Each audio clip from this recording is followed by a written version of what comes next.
Hey, what's up, everybody? Welcome to Vibing With Sleezy, the podcast. This is season 2, episode 12, re-record. So the last episode got fucked up, and I don't know what happened. It was a dangerous situation with the file. I sent it to an audio engineer. I sent it to several other people, and nobody could bring it back to life. So rest in peace to that file. Shout out to Danielle for re-recording with me. I appreciate it. I wanted to get episode 12 re-recorded. It probably won't be as long as the last one and maybe as detailed because I think the last one was great, but we're gonna make this one great. I just don't know if we went so long. You guys it was won't so get good. The greatness. Yeah, you won't. No, you're gonna get the greatness, but I'm just saying it. That last episode was just so awesome. So I'm happy to have it back. Going for this episode 12, the re-record. We'll see how it goes. Also want to shout out a couple RIPs. Rest in peace to Anthony Knott. Rest in peace to Terry Lampton, who both passed away here this past week. Very, very sad. So rest in peace. Danielle Marie is my special guest as I was going into my intro, but she is a special guest, and I welcome back. I appreciate you coming back. So you had a friend as well that passed. Do you want to say something? Yes. Rest in peace, Trevor. Love you, miss you. You're the fucking best that ever did it and that will ever do it. So before we kind of dive into talking to you about everything, so tell us about your friend that passed. What a little bit about him.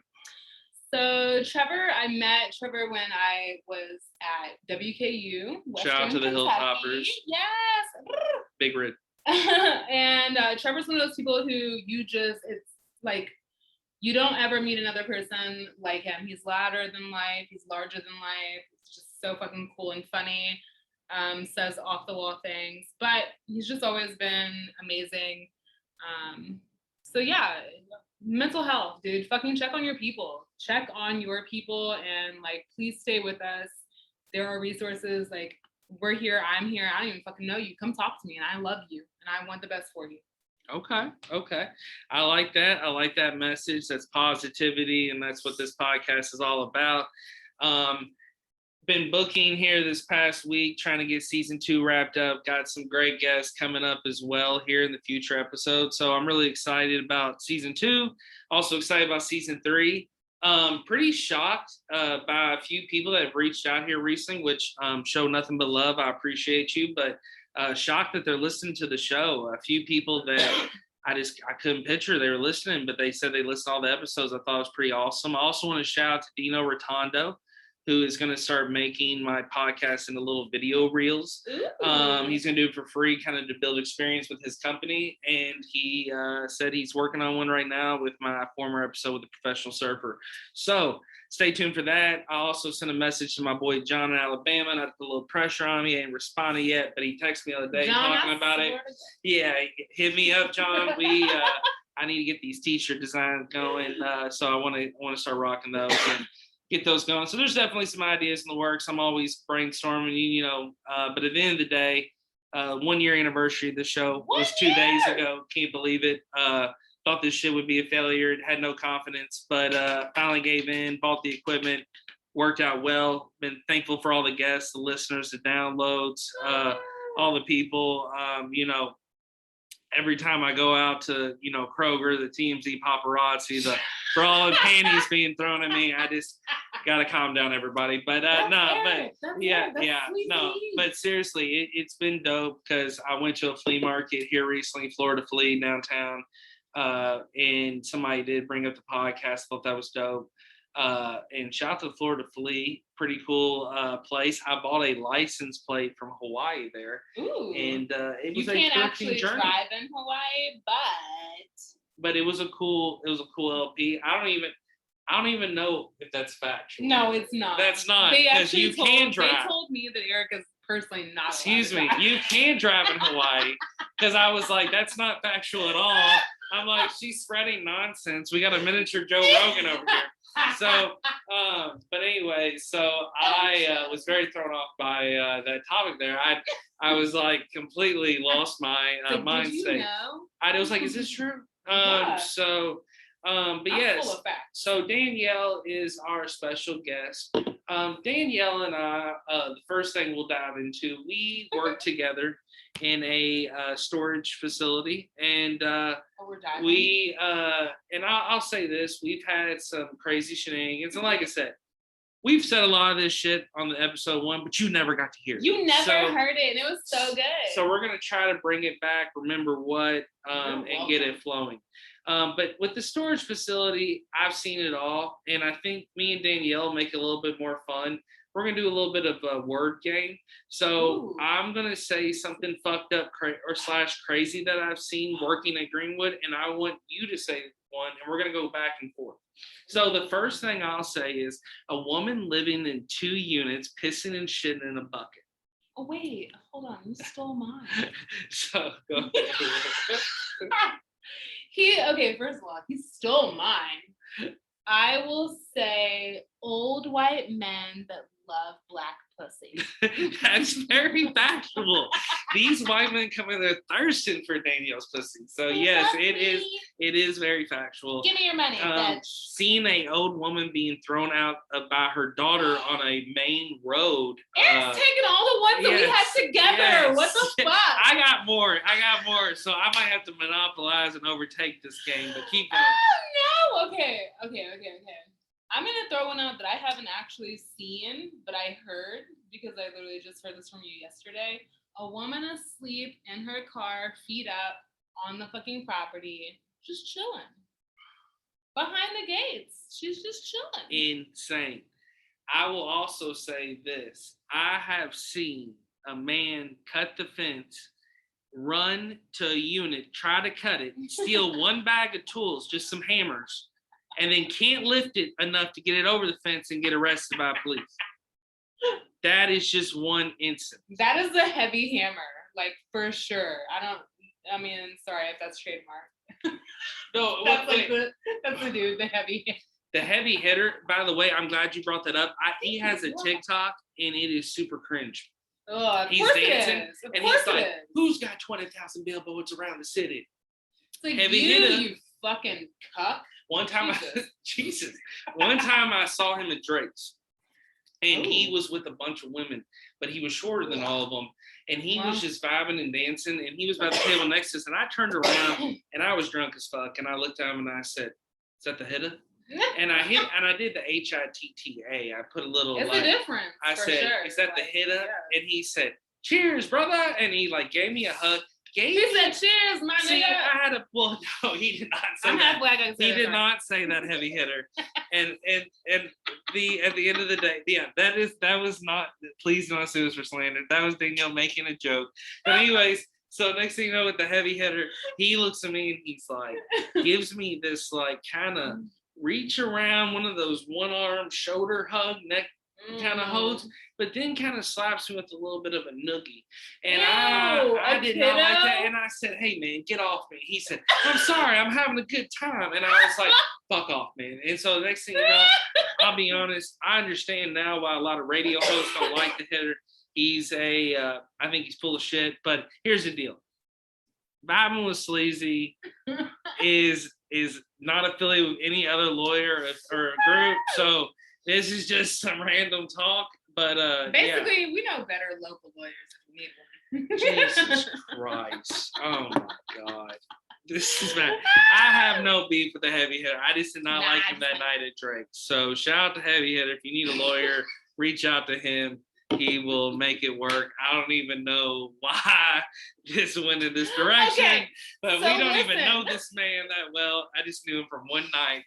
But go ahead, Danielle. We need to talk about something that's very important and very near and dear to my heart, and it is prevalent and very important for right now, and that is Lent fried fish specials. Okay. It is upon us, my friend. It is. I'm not Catholic, but fried fish takes over the bill. It does. Takes it over. If you live in Louisville and you don't eat fried fish, like somebody's gonna punch you in the face. I think I heard you recently say, and maybe at the workplace where this is the kind of language you use, that your pussy gets wet off fried fish. And I have heard that, and let's just say this: Popeyes on Dixie, you can enjoy yourself if you just got that fried fish. So I can't believe I didn't But get Danielle the fish. does like fried fish. I do like fish all across the board. Here's the thing that I've been looking for, and I'm all about it. Louisville does have great fried fish, but I will say this, and we just have good Catholic picnics. I love the dime games, but I'm really fucking good. I always go for number 44 or 55. It always wins. Don't take my number if you're on my board. If you do, we're sharing the prize. But anyways, so I think a thing that blows my mind about fish in general, just Catholic. But here's the thing: I want some alligator, and there was a place called Joe's OK Bayou off of Hurstbourne and Tales of Plainview. It went out of business during COVID and all that shit. Very sad. I used to get the gator bites, and I would dip it in this very spicy remoulade sauce that had like some Cajun seasoning. It was absolutely incredible. It absolutely blew my there's mind. a place local that has fried frog. Alligator. Frog legs. I'm talking about alligator. Now you're thinking of the place from Greek. The only place right now that has alligator is Mike Lenning's, and it's very expensive. So it's very pricey. It is out by the Greenwood Ranch, and it is very, very expensive. But it is a Louisville classic. I maybe will have to go out there one time and just dive into some gator, but just waiting to see. I think they've been around for like 100 years. They have. It's like 95 or 99. Jesus. Yeah, like I think they still like, have. We've just been frying up fish. Well, I think they have the same years. The first fish they ever caught on it's the like, wall. I'm just joking. No, shut up. I'm fucking with you. His name's Louis. He just sits there, and then they say, you walk up, and you're like, oh my God, Eric told me about this. And then you look up and you're like, wait, there's a red button. You press it, start singing Cadillac Joe. Come on, man, Cadillac Joe. You know how places have like their first dollar that they received? Yes. Supposedly. It's not funny. We know they gave you a $20 bill, but whatever. I have seen some restaurants there's a restaurant over in Hikes Point next to Little Caesars. It's a Mediterranean restaurant. And they have all this money from all these different countries. Ooh, and it's absolutely incredible. Like Iraq, Afghanistan, all this stuff. And you look at it, it's got these frames. It's all over the wall. And I just sit in there sometimes. I just eat my kebab chicken. And I'm just diving into all this money and currency. And I'm like, ooh, that one's cool. That one's cool. Because you got to think about it. To be an emperor, like a royal or a prince or a king or someone like that, or even a queen, mainly though it's male figures, are doing this thing where it's like, I haven't made it until I blast my face all over some fucking money. So you I'm trying to get Harriet Tubman on the fucking $20. You look at this money, and it's just like these ugly motherfuckers on this money. Yeah. And it's like, just because they did bullshit. It's bullshit. Yeah, they did bullshit. Like literally, some of these motherfuckers are like literally slave owners. And we're like, yes, put them on. Put him on a 20. Put him on a 20. They're a colonizer. We need to have them. You need him on a 20, and if we don't do it. You know what's crazy though is that I wonder, like the place that you're talking about, they're like, oh, here's some like Egyptian whatever. Does somebody pay in that? They're like, hey, we know that this isn't actually, it's not like viable here. This is like some Egyptian money, but here, I'm gonna pay for my food. I just need to know the behind the scenes.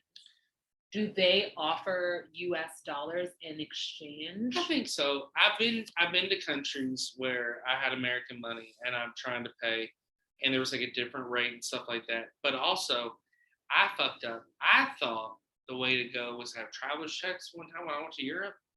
These things are a motherfucker to cash. And I'm in this fucking foreign bank, and I'm wearing like my Shady Limited fucking hoodie. You're from like Kohl's. Sleazy. Got my blue jeans. I got my backwards cap. I'm with a bunch of Norwegians, and I'm like, yo, I'm trying to cash these traveler's checks for $400.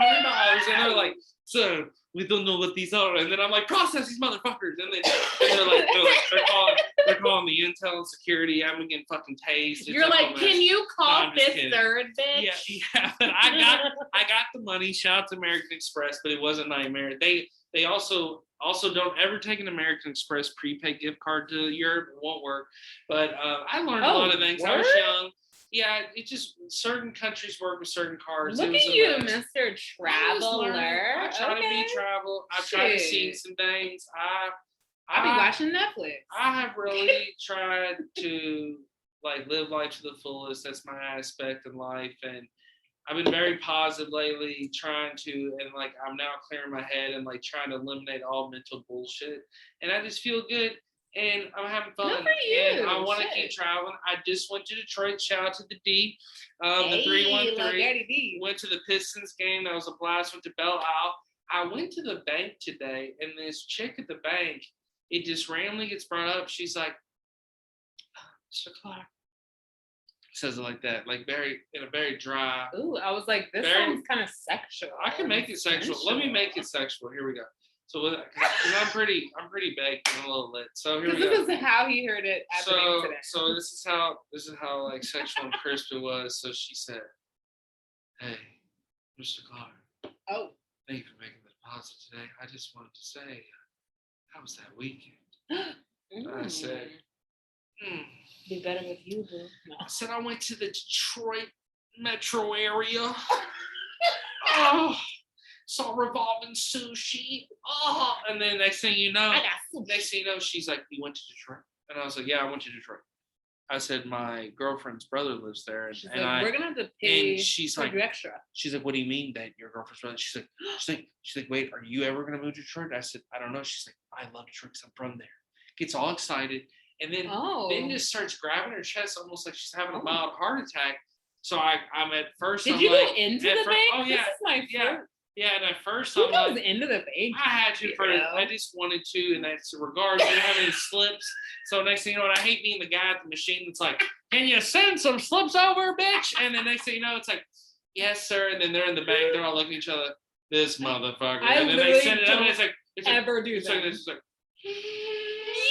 And then you're sitting there, and the whole time you're just waiting, and you see the air in the thing, and it's like, it releases. It comes down, and then next thing you're like, "All right, let me reach and grab it," and then it's like, it's on a delay. So then you're like, person behind you though, you can tell they've already mouthed behind you. They saw it come down. No, so what they say? Oh, they think you're fucking around. They look. I'm looking back in their mouth, and they go, and they're like, "This fucking guy." So everyone's doing to this fucking guy, and I get really pissed off because here's the other thing. That bank I usually go to, when I get to the ATM, it's usually broke. It doesn't make sense. So that is why a lot of my play is me taking my physical body into the lobby of the bank. Now, when I go in the lobby of the bank, this one guy, he loves, I'm going to just call him out, even though I'm not going to say his name because I don't know his name. It bothers me.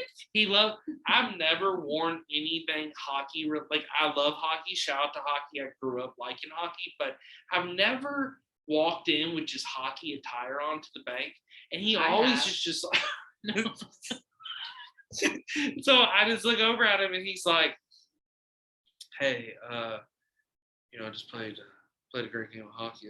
And I'm like, "Why do you always talk to me about hockey?" So one day I asked him, I said, "Hey man, like, do you think I play hockey?" And he was just like, "I just thought you're a sports fan." Thought that was really weird. Wow, you're obviously not though. That's what I'm getting. I am a sports fan though. Like, I like hockey, but I'm saying though, I know I like NHL. I was ready to go to a Bruins game this other weekend. I grew up on Gretzky. I'm just now saying, he name drops. I'll name drop them all. I used to play hockey, but I'm saying though, it's just weird. Like, I don't know where the vibe gets. But then the other people in the bank are always like, "What up, Eric? What's up, Mr. Clark?" And I'm like, "Yeah, how's it going?" And I'll be honest, I walk out of the bank and I feel like I'm on one of those commercials where they're like watching me strut out, and I'm like, "Y'all have a great one." And I look over and I'm like, and I do the signature, like, I have two fingers pointing to like my hairline, and it's kind of give the. He gives a little salute, y'all. He's giving a salute. And then they look back and they go, "God damn, I love that man." And then I get in my car, I pull out, I drive down Breckenridge Lane, and I'm like, I fix my eyebrows in the mirror, and I'm like, "Let's start this weekend." So that's usually what I do, and that's how I run. That's if you are listening to this show, that's how you dominate a bank experience. And if you're listening, I'm sorry. You make people give you that story time. No, you're not sorry. Be thankful for this. No, but you know what? As someone who just literally left my not literally, I'm sorry, it didn't just happen, but 4 months ago or so, add on a couple extra, I left my job in the service industry, and we are like that. Like, we remember memorable people for different fucking reasons. Like, bro, you just were like the bare minimum nice. We will fucking love you. Wow, you said thank you. Holy shit, I'm gonna talk to you to my fucking grandchildren. and be like, oh, this was the sweetest guy ever who came in and he said thank you. And, Thank you. like people who tip well, people who are just funny. We remember and we talk about that. So people very that well at units, that. Yeah. People that move out their units right and Exactly. give you a 30-day notice. Yeah, exactly. I literally, that's why I like Chris Lancaster. Shout out to Chris Lancaster, this old man. He has no clue that he just got mentioned on this podcast. But this man buys all these auction units. He's always on time. And he don't fuck around. And he picks up that money. And he's always like, thank you so much. And then he's like, oh, lock's fucked up. I'll just come back another day. Came back. That's what he does. And that's patience. And that's what the fuck I need more in my life. And that's why I love the patience that I have in my life. And that's what I'm doing. I like more patience, and I need to be more patient. But at the same time, I'm very, very productive. So I want everything else productive. But I'm being patient. My closet door's broke on my washer dryer section area. I got a maintenance team coming. However, they delayed it till tomorrow. That was my bad. And I'm looking at that closet door, and I said, I pay rent here, and I know what I'm doing. You know what? You need to work with kids. Kids will teach you patience with the swiftness. Like kids will just, they will humble you. Trust me. I used to. So I got hired as like a preschool teacher with some kids like when I was younger. That's so scary. And literally all I did was just set up bowling alley things. So like I had a bouncy ball and like I set up 2 liters and I just have them bowl. And like literally these kids every day were like, I don't want to bowl. So I literally had this empty ass room. It had a table with that game that they have in the doctor's office where you move the block to one section. They had that game. Yeah. Because I had some special needs kids, so they'd be over there like doing that, eating glue, and I had to stop eating glue or running through the halls. And the next thing you know, I have everybody else bowling. And then you got all these fucking little kids or guys that are like, "I'm the best at bowling. I'm the best." Noses running, all that shit, but they're talking shit. Then you got that one girl who just like an alpha male, and she's like, I hate all y'all. I will beat all y'all. And then next thing you know, I'm watching the team, the bowling score. They're taking it way too serious. They got kids running back. It was a crazy year. I did it because somebody was like, hey, it'd be good like for the church community. And I was playing sports, and I think it was like for a program. And it exhausted me. And trying to chase these 20 kids, like, hey, don't run, like leaving the hall, and you're like getting them checked out and shit. It was it was only 1 day a week. It was only 1 day a week. You know what's crazy? For an hour. I worked with kids for 5 years before I switched over and I left it because there was no money in it. But it was the best job ever. But the one thing that I learned very soon on from an amazing teacher, mentor, and like actual owner and director of our place was that you can't fight fire with fire. And I was like going in here fucking guns blazing. These kids are all loud. I'm going to be loud. Who's going to be louder? And I learned that like when they go tall, you go small type shit. Wait, you were loud? I mean, no, I've never actually been loud. This is just hearsay. I always compared you to like a bomb. That's why. I've never been loud! Oh, God! Oh! But yeah, it's weird because as somebody who is like that, like a very brash in your face personality, and then you're with a fucking toddlers that are just insane. It's like it's fire and fire. So I had to learn to like calm down and let them be the psychopaths, which is crazy. And then I was like, well, I could be psycho outside of work, but there with them, I was always like calm, cool, and collected because like if these motherfuckers are going crazy, you gotta be chill. Can I tell you something that I haven't got to share with you because you were off that day? But I think I made a Facebook status about it. You possibly might have read it, but I posted a status where I had this guy come into the branch and just give me this inspirational speech for like an hour. Oh, yeah. It was so touching. And I'll be honest with you, I felt like he disappeared afterwards. Like it was okay. Didn't I tell you about my experience at Western where I had a fucking guy come up to me? I'm smoking a cigarette. I'm waiting for my fucking class to start. I had just broken up with my boyfriend on some extra crazy shit. This guy just gives me the most inspirational, I am not even shitting you, 2-hour speech that I've ever had. We just talked. And don't believe in God. I'm not a religious person. This fucking dude just literally came and took me under his fucking wing. Like he was just God incarnated. And I was just like, excuse me, who are you? And it was amazing. And I never saw him. I don't know who he is. It's happened twice in my life. I do believe in God. I have faith. However, I'm very liberal. I don't believe everything the Bible says. However, I do believe in God. I have my own faith, and I don't press anybody. I respect everyone's faith. I respect religion in general, just everyone's. I mean, even the flying spaghetti monster people. But it's like I had that guy at Greenwood, and I told my girlfriend, I told a couple friends, I felt like it was almost some spiritual weird figure that came down. And I'll be honest with you, I couldn't tell you his name or the unit he rented. Yeah. And I bet you money that unit's not even rented and there's nobody there because he was from Texas. He wasn't supposed to be here. Then I worked at Dick's Sporting Goods in college, just part-time. And I was there one day and this old man just pops out of nowhere and he goes, "Are these the Air Monarchs?" I was like, "Yeah."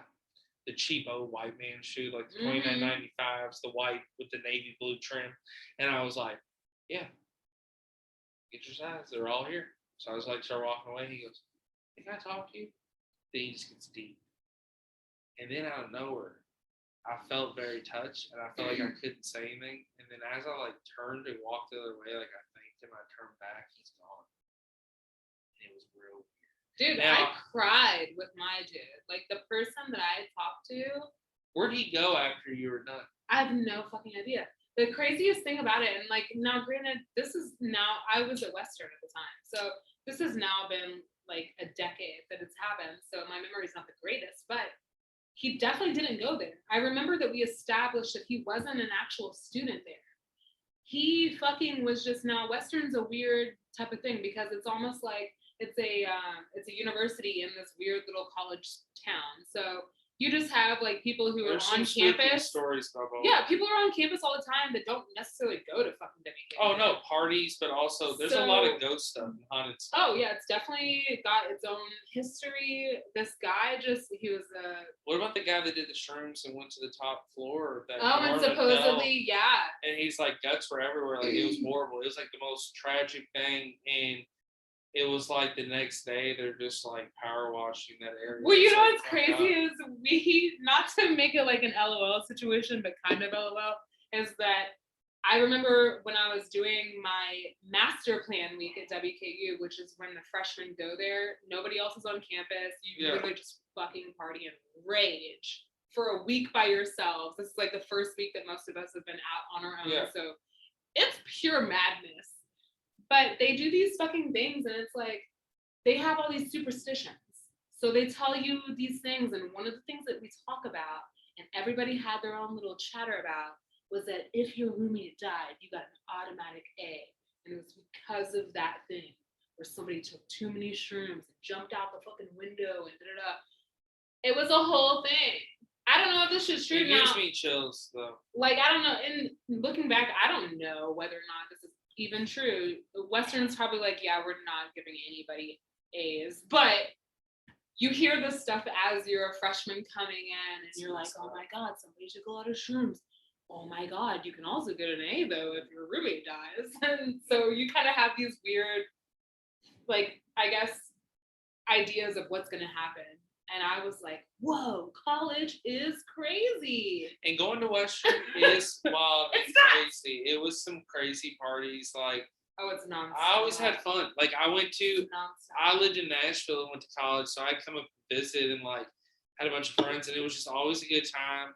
And, you know, I just remember it just being like one of the top party schools like in the nation. Like there in Arizona State was always like top.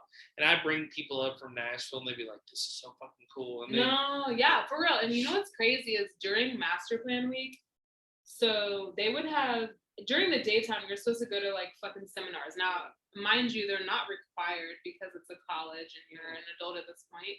So you don't have to go, but they have like note taking and studying seminars so that you can be prepared for college, quote unquote. But then at night, all fucking hell breaks loose. And without a doubt, guaranteed, there are every single night parties that are put on by all these fraternities. Usually it's fraternities that you go to, but sometimes sororities.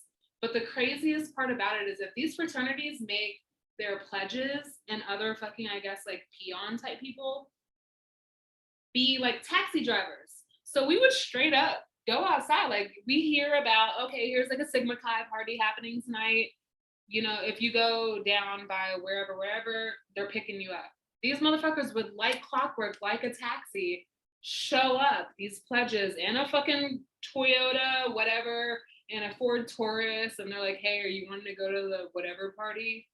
And we're out here like, yeah, we're drunk. And you get in the back of the car, like, mind you, we're just like 18-year-olds, like, take us to this party. Like, bitch, we could have got fucking killed, but they take you to the party and they drop you off and they go back and they do it all again. And it happens all fucking night.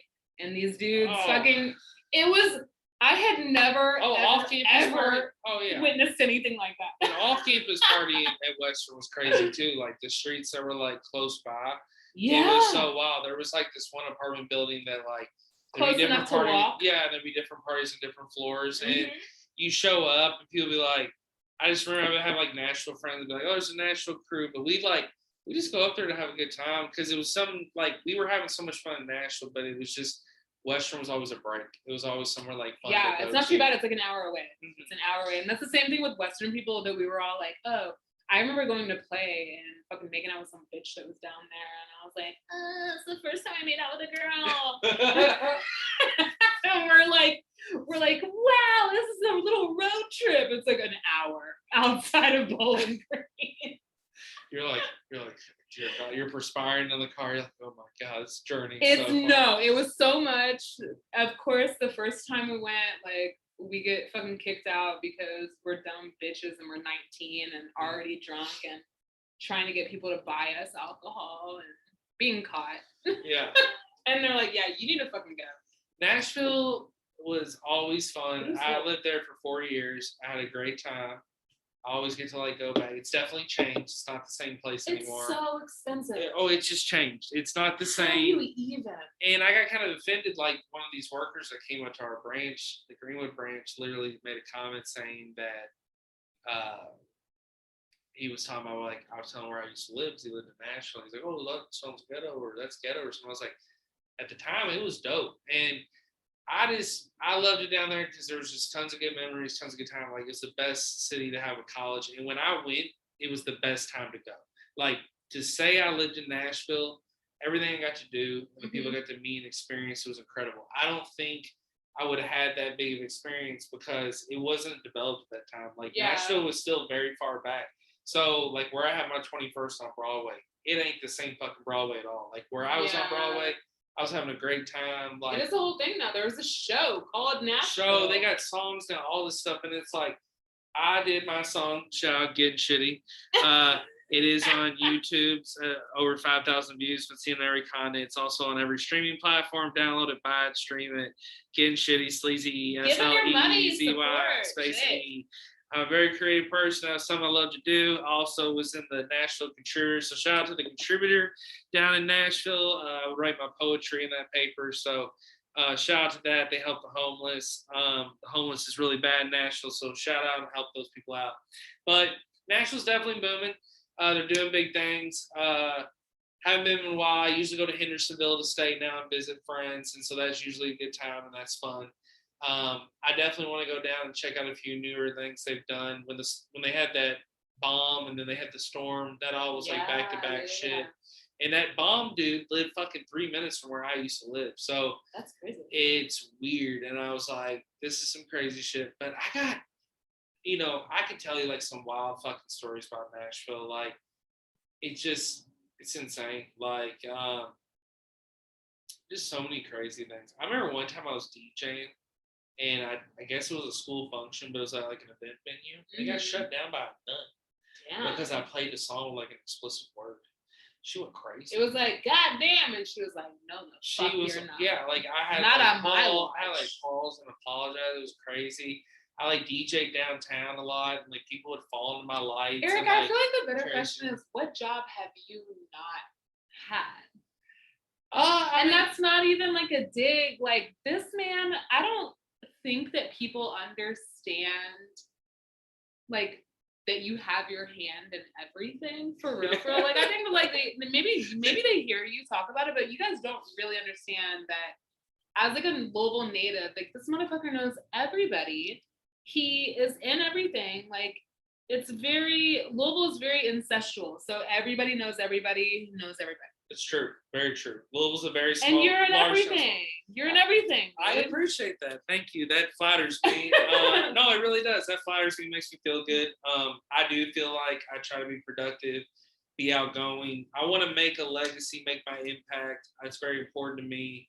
I try to like make an impact in everybody's lives. Like I've said this before on the show. It's like I don't care if you're like a friend, a family member, a girlfriend, a hookup. Like I try to be cool with everybody. Like I try not to, and I try to just leave a positive mark on everyone, and just try to do shit. I wish like more people were like that for real. And I appreciate it. And I'll be honest with you, like I have a lot of fun with life. I love life. I've tried to like every day wake up and do something, and I cherish like all those moments. And I'm being genuine for real. But there's some things like Greenwood, for example, like that like really sucked my soul. Like I felt like I wasn't the same person that I always have been because of like work with that. I've also had the stress with like my rental job. Like I just quit my rental job as a 3-1, so Bill Stout Properties is over. It was a good run. Definitely shout out to the Stouts for that. But it just came down to a situation where, you know, once things get to a point where I'm just not happy, I'm going to keep it moving and keep it moving on because life's too short. And I feel like you're the same way.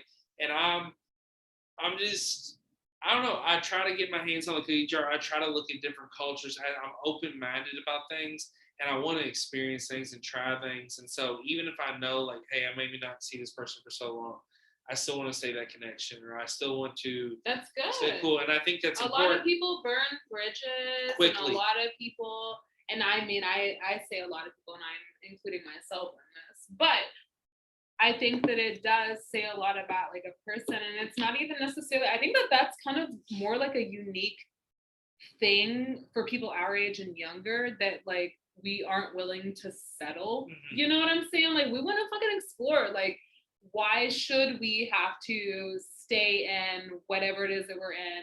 It's not making us happy. That's not providing us what we need out of life and what we want. So yeah, I think that whenever I would be looking through applications at Sweet Surrender, one of the things that was different between me and our owner was that she saw people who had been job hopping as just an inherently bad thing. Mm-hmm. And I'm not saying that can't be a red flag for some shit, but I think that you can also understand and appreciate though that some people are like not willing to negotiate their happiness, their sanity, their whatever the fuck. Like you got jobs that like are just really trying to work you over and over and over and not provide what you deserve. Exactly. And people now are like, no, I don't want to do that. So it's cool. But I mean, aside from that, you just are like, you know everybody. So it's kind of weird and funny and great. No, I appreciate it. And no, it's fun. And I'll be honest, there's people that like, I'm shocked I know them. And some people are like, how do you know that person? Like they're a gang member or something. I'm just like, I'm cool with everybody. I used to hoop with them or whatever. It's just, it happens a lot. And so, I don't know. I try to say a connection. I want people to like everyone. Yeah, Sleazy's been my nickname forever, but it's like people know me as that. People also know me as Eric. It's like at the end of the day, I just want people, that have that positive mark. And I'm all about too. It's like life is too short, and I want to try to experience as much as I can. Like, yeah, I love to go to fucking Dubai tomorrow, but it's not doable. But I'm saying I like going to places and trying things and do stuff, and that's also why I'm like been very open minded about almost relocating to try another city or try another town and see what it's like. Because at the end of the day, I would like to live in a town with pro sports. I'd like to live somewhere and see what it's like. Because I lived in Nashville. I did that. Like, it was fun. And I want to go explore more overseas. And I got a lot of friends in Europe, and I stay in touch with them. But it's like, I feel like I need to definitely go see them more. Mm-hmm. And but I do like the effort that we make. Shout out to Emma, Remy, all the Norwegians. Like, it's definitely got a good group over Europe. I also, something was cool. I don't think I've ever mentioned on the podcast. I reconnected with a middle school pen pal named Iri Kunishi in Japan. Ooh. And we've been writing, and we Do you sent get each other Japanese some pictures. snacks? Well, she has sent me those before. I can try to get those. What blew her mind? I sent her an Outcast album, and she had never heard of them, and it like blew her mind, and like she was like God! crazy. Imagine just introducing somebody to fucking Outcast. Yeah. Wait, which album did you send? I sent her the best one. I think the Grammy Award-winning "The Speaker Box Level Up." I sent her the. Okay, I'll accept it. It won best rap album at the Grammy. It won album of the year too. I know the Grammy's a question, but but it's still, it was a fire album, and it was a dual album. No, it so was good. It was. CDs. Now she was mind blown by that. She sent me a tape with some like Japanese music, but it was on a tape. So I thought that was cool. Oh my we wrote each other, got back. God, She's a pharmacist. Yeah, she's a pharmacist. Now she's married, has a kid now, so like a lot has changed in so long. But like what happened was Larry Johnson, my middle school teacher, literally came in the room one day and was just like, "Hey, everybody's gonna get a pen pal." Yeah, did everybody do this? Because I totally had a pen pal. Everyone did it, but what's fucked up is I felt like there was a lot of kids just to get the fucking passing grade or the A or the star on the paper. They wrote one letter, didn't even probably put a return fucking address, like fuck off, send it over to fucking like Uruguay, and the kid's like, fuck this kid, like, and then the connection's done. Yeah. I was very lucky to have someone that was interested in it. They clearly in their class, she said, were like pushing them to do it. I was all about like, I played sports. I was all about just like, want to get the grade, but I loved international shit. Like, fuck, foreign exchange students was all I was about in high school. Like, that's why I just always been interested in other cultures, and foreign snacks has been cool. Good. I had a foreign snack program where like foreign snacks used to get shipped here. It got expensive. My ex-fiance, xenophobes anyway. Well, my ex-fiance's mom like would buy us these like snack packs for Christmas, and they would like send them to our apartment, and it'd be all these like foreign snacks from different countries. Yes, and lunch pack. Yeah, oh my and it was good. It was good, but then it like sometimes I felt like it get a little delayed, and I'm like, where's my snacks? Where are my snacks? Yeah, where's my fucking snacks? And then, but they would also have like really good Kit Kats, and the Kit Kat game internationally is insane. It's untouched. I gotta talk about a Kit Kat here recently, and I'll be honest, it is a Kit Kat that I'm not afraid to admit. I found myself touching myself. It was the strawberry dark chocolate Kit Kat. Oh, okay. I can get down for that. It's brand new, and it's they got the king size ones at the store, and I've bought a couple mini ones. Wait, already. This is here local? This is here in Louisville. Shut the front fucking door. So it is strawberry dark chocolate, and the strawberry is like a real royal solid rib, just like that bobblehead red over there. And then the dark chocolate's the bottom layer. It is so fucking good, and the strawberry flavor, it literally tastes like you're biting into a dipped chocolate strawberry, which also, let me know, a little hidden secret for the listeners, because if you're high listening, you definitely want to do this after you listen to this episode, or if you're driving, I'm like, go to Dairy Queen. So I've shared this story multiple times on the podcast, but I went to Ohio with a friend. Well, I went to Detroit. I drove from Nashville to Detroit with a buddy, my old college roommate, and we smoked a blunt every hour. And we got to this random town about 6 hours in. We were ripped to shit, and we're in a blue Honda Accord. This is like, I mean, we're risking it all. And we're like, fuck it, we gotta get this Blizzard. So we get this Blizzard, and I'll make this story short, but we ordered a bunch of toppings in the Blizzard. But I found this secret that you can actually take the chocolate cone dip that they put the vanilla cones in, that they dip it in. Oh, you can put that in the Blizzard, mix it up, and it will harden. Yes. Around the layer of the cup. So when you're scraping the Blizzard, you're scraping that the chocolate too. Now here's the thing though. You can't have some generic Dairy Queen motherfucker who looks like Pee Wee Herman back there, like, hello, I'll make your Blizzard, and then they give it like one twirl, and they're like in and out. No, I need that shit need to be fucking hardened. I'm talking like put a Viagra in it, harden that shit. I need that shit. I need that shit fudgy. And so Also, I want to make another shout out. So March 11th through the 13th, I will be working at the Louisville Arcade Expo. That is Friday through Sunday. I've been doing this for years. I am the door guy. I will check wristbands, and I will beat the fuck out of you if you sneak by. I've called 2 people before. You two know who you are. I am always brought back. I don't play around, and I do take a lot of game breaks, so you might see me playing Paperboy, but it's good pay, it's good money, it's good food. I have a good time. It's always pretty peaceful. Everybody's laid back, legit. See a lot of people I know, so it's always fun. Great games, great times. Louisville Arcade Expo is where it's at. Just buy a wristband, check it out. Friday, Saturday, Sunday, I will be there all day, all 3 hours. So come say what's up to your boy. 3 hours? Time out. No, not 3 hours. Excuse me. 3 days. I'm high. Sorry. Okay. So I will be there for a total of over 33 hours for the weekend, but I will be there all 3 days during the normal hours. Check out their website, buy tickets. You will see me out there today. Just kidding. Next weekend. So anyways, so the thing about it is, I was like, you're giving this guy a break? We had talked about a lot of things on the last episode. We talked about your OnlyFans, which you do the OnlyFans career, and you really enjoy that. And you also enjoy Reddit. And you also, we talked about Reddit on the last episode. Yeah. So the episode where they didn't get to hear, we pretty much discussed with Reddit what it really was and how you can find anything and you can find any topic. And let's just say this, like, what do you find yourself looking up the most on Reddit besides porn? Oh, that's a hard one. Well, I definitely keep it local. So I'm constantly on like the r/Louisville because I, have my opinions and I want to project them onto everything. But also, like, it's cool to just see what other people are up to and shit. So that's also nice.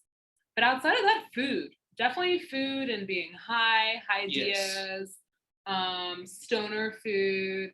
Like, I'm constantly looking at things that just are interesting to me. So the cool thing and I guess the bad thing about Reddit is that you can really find anything on there.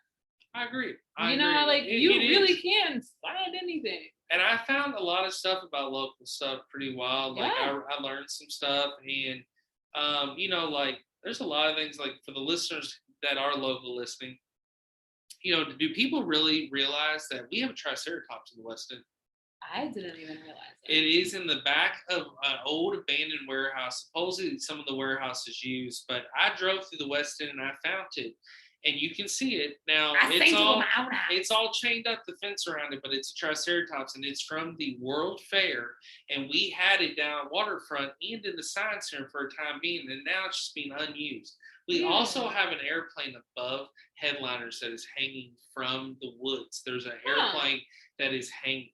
James Bond at Bowman Field, they shot where the Pussy Galore's flying jets and that in Goldfinger, that was shot at Bowman Field, and they flew around Bowman Field. All those scenes were filmed there, and also some of the Port Knox replicas. So a lot of cool hidden mystery facts about Louisville. Cool. I could tell you a number of them. I've learned a lot of stuff about this city. Louisville is such an old town, such an interesting town, but it has changed over time.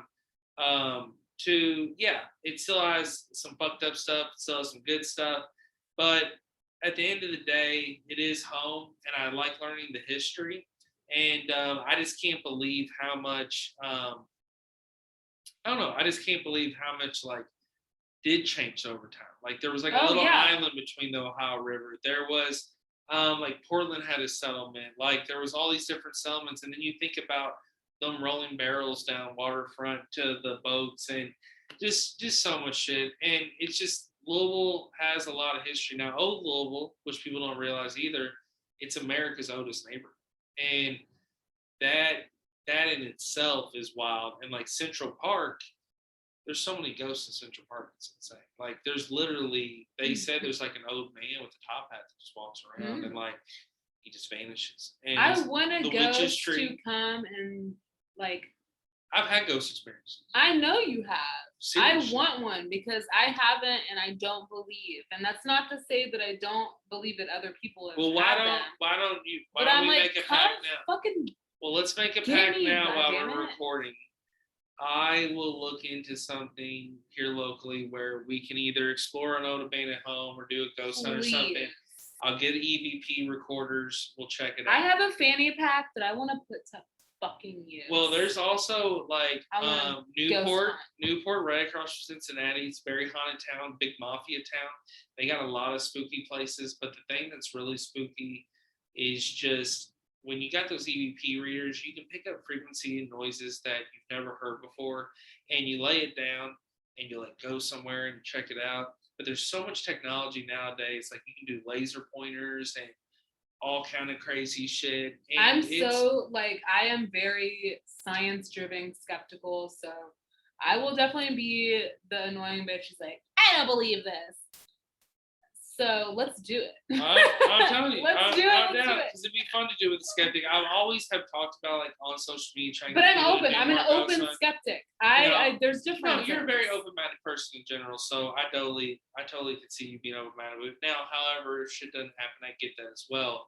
But there is a lot of places too that could actually. There's also public places that you don't even really have, like Locust Grove, for example. Oh my god! There's a lot of dark history. Like there. Not even getting into that, but yeah. But if you set like, I've always wondered like you and I had that conversation. Yeah, setting recorders somewhere. There's unmarked graves, seeing what can be picked up recorded. Also, too, what's really weird about Locust Grove, check out for sure season 1, the episode Sleazy Vibes with Sarah Odom. That's a ghost episode I share on my ghost stories. So that is one of my favorite episodes. I have had tons of paranormal experiences.